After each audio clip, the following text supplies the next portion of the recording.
വാർത്തകൾ തുടരുന്നു. പട്ടികജാതി പട്ടികവർഗ പദ്ധതി ഫണ്ട് ഉൾപ്പെടെയുള്ളവ വെട്ടിക്കുറച്ചതിൽ സർക്കാർ മറുപടി പറയണമെന്ന് ഹിന്ദു ഐക്യവേദി സംസ്ഥാന അധ്യക്ഷൻ RV ബാബു. സർക്കാരിൻ്റേത് സാമൂഹ്യ അനീതിയാണെന്ന് അദ്ദേഹം കുറ്റപ്പെടുത്തി. സർക്കാർ അനീതിക്കെതിരെ ജില്ലാ കളക്ടറേറ്റിൽ സംഘടിപ്പിച്ച ധർണ ഉദ്ഘാടനം ചെയ്ത് സംസാരിക്കുകയായിരുന്നു RV ബാബു. പട്ടികജാതി പട്ടികവർഗക്കാരുടെ ഉന്നമനത്തിനായുള്ള ഫണ്ടുകൾ വകമാറ്റുന്നത് കൂടാതെ ഗ്രാന്റുകൾ ലാപ്സാക്കുകയും വിവിധ ക്ഷേമ ഫണ്ടുകൾ വെട്ടിക്കുറയ്ക്കുകയുമാണ് സർക്കാർ. ഇത്തരത്തിൽ കഴിഞ്ഞ 10 വർഷത്തിനിടെ സർക്കാർ ചെലവാക്കാതെ ലാപ്സാക്കിയ തുക 6458.66 കോടിയാണെന്നാണ് സാമ്പത്തിക അവലോകന റിപ്പോർട്ട് പ്രകാരമുള്ള കണക്ക്. പാർശ്വവൽക്കരിക്കപ്പെട്ട പട്ടികജാതി പട്ടികവർഗ വിഭാഗങ്ങളോട് സർക്കാർ ഇനിയും അവഗണന തുടരുന്നത് ശരിയല്ലെന്നും ഹിന്ദു ഐക്യവേദി സംസ്ഥാന അധ്യക്ഷൻ RV ബാബു ചൂണ്ടിക്കാട്ടി.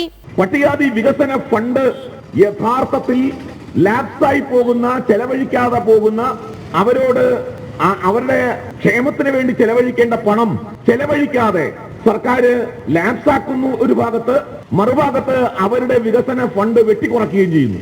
പട്ടികജാതിക്കാരുടെ ഉന്നമനത്തിന് വേണ്ടി ചെലവഴിക്കേണ്ട തുക വകമാറ്റി ചെലവഴിക്കുന്നു. കഴിഞ്ഞ 10 വർഷമായിട്ട് ഈ സർക്കാർ മൊത്തത്തില് ലാപ്സാക്കിയ തുക എത്രയാണെന്നറിയാമോ?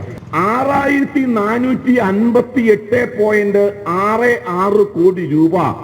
ഈ 22,817.39 കോടി രൂപ ചെലവാക്കേണ്ടതിൽ നിന്ന് 6,458 കോടി രൂപ ചെലവാക്കിയില്ല.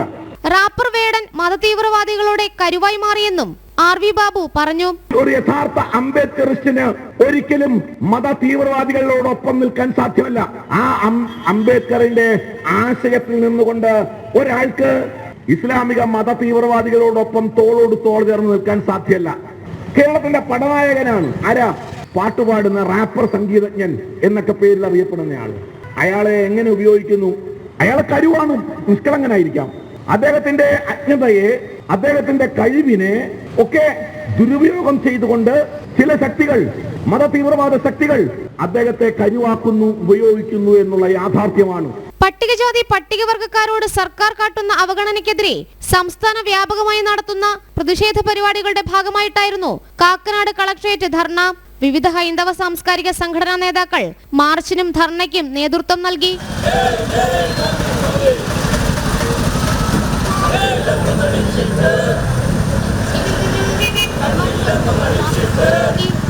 ജനം, കൊച്ചി.